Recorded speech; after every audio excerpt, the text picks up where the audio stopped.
Hey everybody, happy January.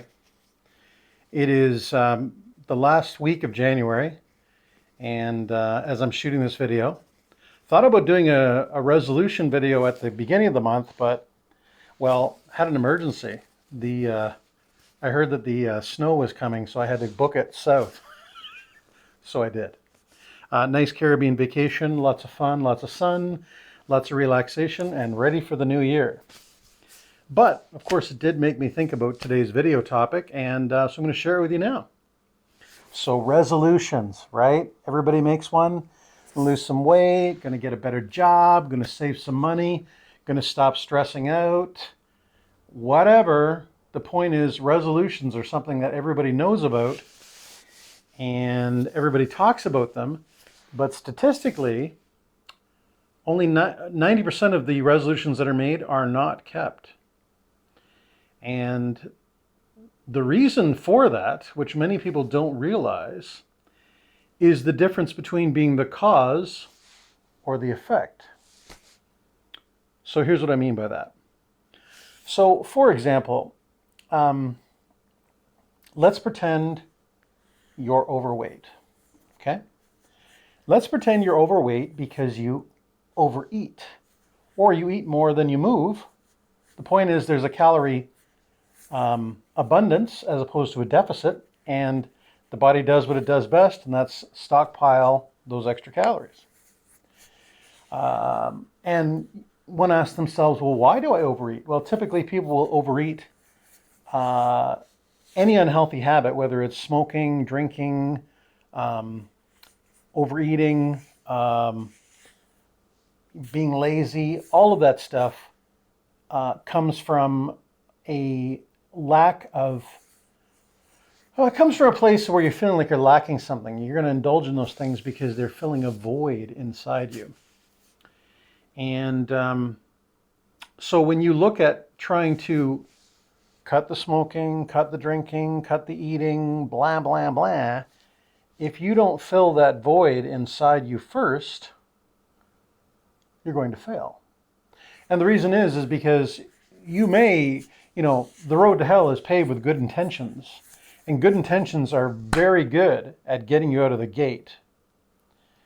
But the problem with those good intentions is that once you begin down the path, the results that you would need, namely, for example, losing weight, the results you would need to see in the mirror of you looking beautiful and stuff do not come as quickly as what's called the dopamine loss. Because when you indulge in any of those habits, for example, when you having that dozen donuts, you're getting an immediate dopamine hit, which is why people will indulge in that thing. And it's true, you lose 5 pounds and you're feeling good, but then the weight loss slows down, and then all of a sudden, about 2 or 3 weeks into your new diet, those dozen donuts are calling your name because they've got that feel-good energy that you need. So again, whether it's losing weight, maybe the smoking, same idea. You're like, I'm gonna quit and not smoke cold turkey, whatever. And you might make it through a couple of days, but that dopamine hit from the cigarettes versus the hit of just being healthy, they don't hit the same. And because you have that empty spot inside you, if you haven't addressed it, that empty spot, well, you're going to be back where you started. Because all of those things, the overeating, the food, overeating food, smoking, drinking, overspending, too much screen time, the list is endless. Think about any bad habit, it's on there. If you're not, those are all effects. They are effects of a personal deficit. And so the only way you're going to make any new pathway that you're going to follow, the only way you're going to stick on any new pathway that you're going to follow is if you reinvent who you are. So there's a famous, well, not a famous, but a well-known expression in the Bible that says, "Who dost thou say I am?" It's the I am statement. And a really powerful exercise you can use is to say to yourself, look in the mirror and say, who am I? Now, I'm going to give you a little insight into my personality, which I've done a little bit of work on in the past year, but it sort of shapes who I have been for at least the last decade. So if someone was to say to me, hey, Rob, who do you model yourself after? And there's an expression I used for a long time, and it was WWJBD, and that was, what would James Bond do? Because I myself have prided myself on being someone who is extremely competent, like when it comes to fixing anything, I can do it. When it comes to dealing with any circumstance, I can do it. When it comes to dressing well, I can do it. When it comes to speaking well, when it comes to having communication skills, I'm not a very good sharpshooter, but I don't need to be. My point is, though, is that I always sort of have this romantic thing in my mind of what would James Bond do? And it has really done a lot for me from the perspective of, you know, being able to handle a lot of things where I'm looking and saying to myself, okay, if I was this character, how would I deal with it? As opposed to just, a lot of people don't even give this stuff thought. They just, oh, donuts. And then 20 years later, they got 60 pounds of donuts stuck to their body. Now, that being said, in recent history, I've actually had to reassess my personal vision of who I am, because there are some things that James Bond does which aren't so great. He's a bit of a lone wolf. He's good with the ladies, but it's hard for him to keep the relationships up for a long time. Things like that. And I'm not saying that necessarily translate exactly to me, but in recent history, I was saying to a friend the other day, I've decided that instead of the James Bond character, I'm going to be Charles Ingalls. So if you know who Charles Ingalls was, in the Little House on the Prairie books, and of course I'm referring to the television show, Charles Ingalls, gets a job done. He's in good shape, salt of the earth, and just an overall generally swell guy. Sometimes he gets taken advantage of a little bit, but on the whole, he's a solid operator. So that, for myself, that has been something that I've decided to modify in my personality. But you yourself, instead of making a resolution, and you don't have to wait till January to make that resolution, instead of making that resolution, start by asking yourself the question, who are you?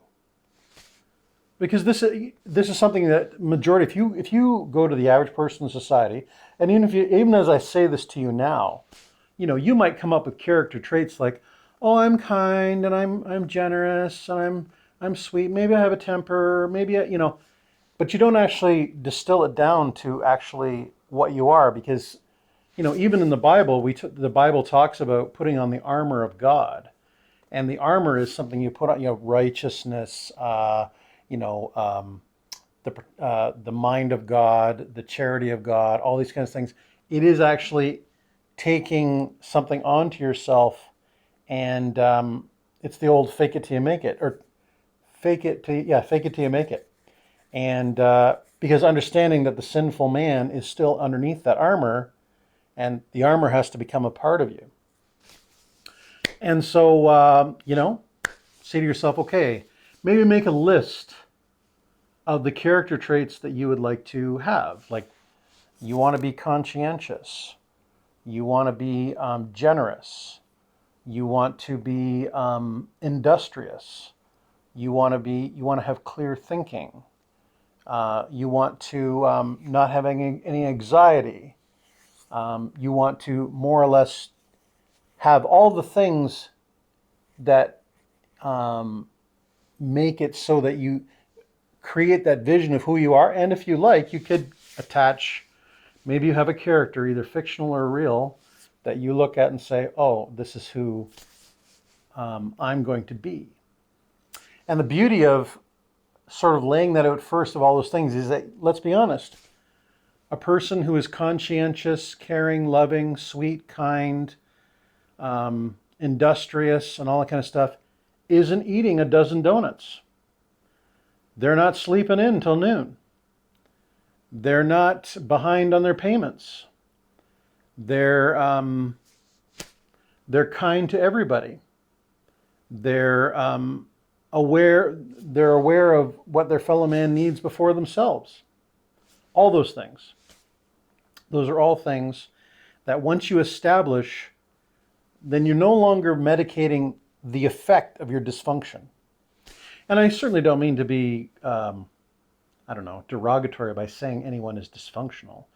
I mean, at the end of the day, we are all somewhat dysfunctional to a degree because, when you look at a child has to learn how to manage their emotions and their life and things like that. And we all learn at different rates. And even you watching this video today, you are learning a different aspect that may prove to be invaluable for your life. I don't know. Anyway, this could go on. This could become very, very deep. And this is something you could really, there's lots of self-improvement tips on YouTube about, self-concept. But anything that you want to change in your life, anything at all,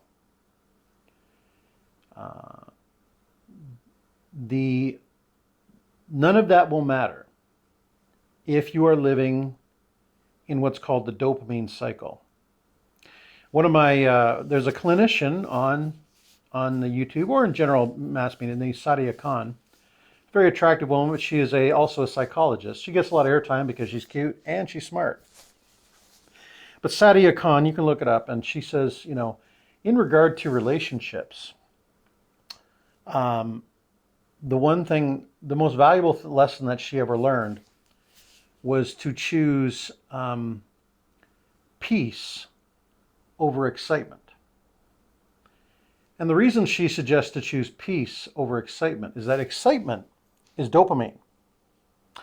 And so if you look at someone who, maybe they get into a relationship and, sometimes you have these serial daters who, they have a new relationship every 3 months or something. And that's because they're addicted to dopamine. They're addicted to that high that happens, but that high can't be maintained. And they can't quite understand the value of the serotonin. Because dopamine is the sugar, the candy bar you eat. Serotonin are the eggs and steak you eat that, when you have a candy bar, you have that high, then you have that crash, but the eggs and the steak you eat, they're not as exciting, but it's that level blood sugar that just keeps you in a very zen state. And that's why the big kick these days is for people to eat more natural fats and things like that, because they're not, you're basically controlling your blood sugar, which ties into dopamine, which ties into serotonin, things like that. And by all means, hey, let's be honest.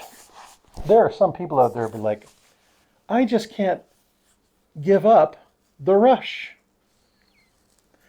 And that's fine, although there is an argument for finding better places to get your rush.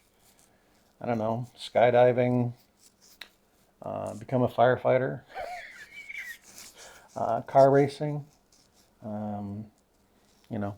maybe your activities could be the rush instead of the self-destructive things. Because although let's be honest, the self-destructive things are easier to do. It is easier to go and get a dozen donuts than it is to hop on a plane and jump out at 10,000 feet.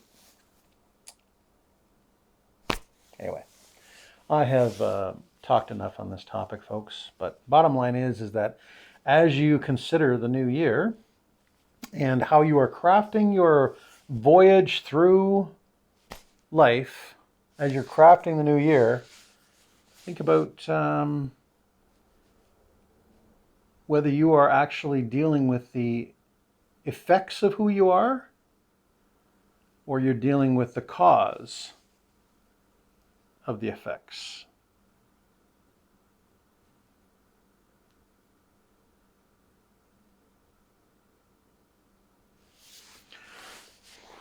Hey guys, thanks for watching the video again. It is 2025, as I mentioned earlier in the video. Looking forward to big things this year. Hoping to breach 1,000 subscribers. I've mentioned it before, but the guys all say that when you break 1,000 subscribers, YouTube really puts your stuff out there, and it's not, by no means do I want to be famous or anything, but just having more traction on our videos would be fun. So if you want to share my stuff on your Facebook page or otherwise, that's great. If you've got a friend, you're like, hey, this guy's got some great points, that'd be swell. I got a playlist here if you want to hear me talk for, about all kinds of things that I think matter, and I'm putting it in such a way that you can go, oh yeah. So anyway, I don't have a timeline on these things. This is by no means my real job. This is just a fun passion project.